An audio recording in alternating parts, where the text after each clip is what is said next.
हर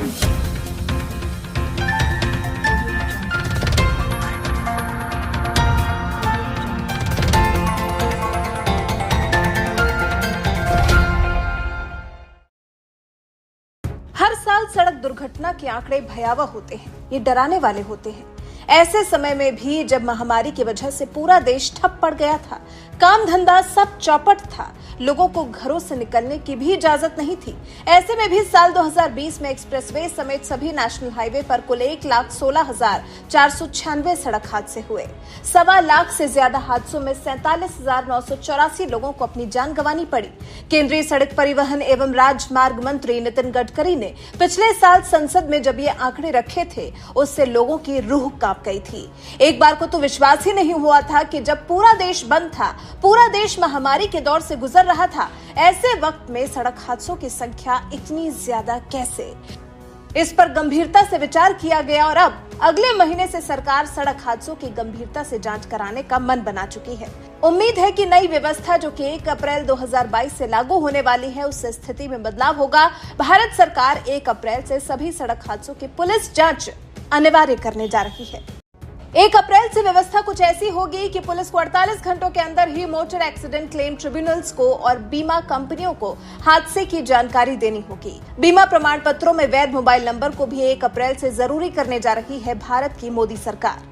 graphically आंकड़ों पर नजर डालें तो साल 2020 में 1,16,496 सड़क दुर्घटनाएं हुई, जिसमें से 47,984 लोगों की जान चली गई। वहीं साल 2019 में 1,37,191 सड़क दुर्घटनाएं हुई, जिनमें से 53,872 लोगों की जान चली गई। सरकार सड़क हादसों को लेकर जो नियम तय करने जा रही है, उनके मुताबिक सरकार सड़क हादसों के मामलों के निपटारे और मुआवजों के भुगतान में तेजी लाना चाहती है। सड़क हादसों की जांच अब अनिवार्य की जा रही है। सरकार ने जांच के लिए समय सीमा भी तय की है। पुलिस को मोटर एक्सीडेंट क्लेम ट्रिब्यूनल्स के सामने 50 दिन के अंदर अंतरिम जांच रिपोर्ट सौंपनी होगी। हादसे की जांच पूरी करने के लिए पुलिस के पास 3 महीने का वक्त होगा। अब आपको बताते हैं कि भारत में सड़क हादसों के मामले में 1 अप्रैल से क्या क्या बदल जाएगा।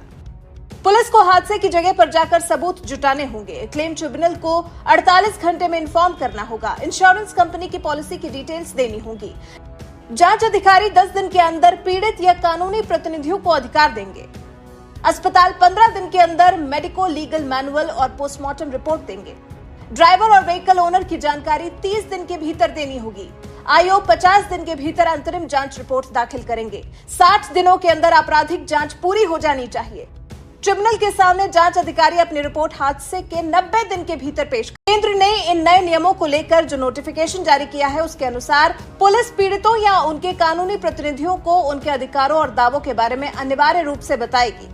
सरकार ने दिल्ली हाईकोर्ट के उस आदेश के बाद ये बदलाव किए हैं, जिसमें अदालत ने केंद्र से दिल्ली में पहले से लागू मॉडल अपनाने के लिए कहा था। राजधानी में इससे मुआवजों के निपटारों में काफी तेजी देखने को मिली है। जल्द ही इससे जुड़ा एक और नियम लागू हो सकता है, वो ये कि गाड़ियों की विंडस्क्रीन पर एक और स्टिकर लगाना पड़ सकता है। ये स्टिकर होगा व्हीकल के फिटनेस स्टेटस का। सड़क यातायात एवं राजमार्ग मंत्रालय ने प्रस्ताव दिया है, जिससे एक्सपायर्ड फिटनेस टेस्ट सर्टिफिकेट वाली गाड़ियों को पकड़ने में आसानी होगी। फिलहाल सभी 4 पहिया या उससे ऊपर के वाहनों पर फास्टैग लगाना जरूरी है। दिल्ली में वाहनों पर कलर कोडेड स्टिकर्स भी लगाने पड़ते हैं। तो कुल मिलाकर अब सड़क हादसों में कमी लाने के लिए कई यातायात नियमों में बदलाव आने वाले हैं। भारत सरकार बहुत से ऐसे नियम बनाने जा रही है, जिससे ना ही आप कोताही बरतेंगे और ना ही लोग सड़क हादसों के शिकार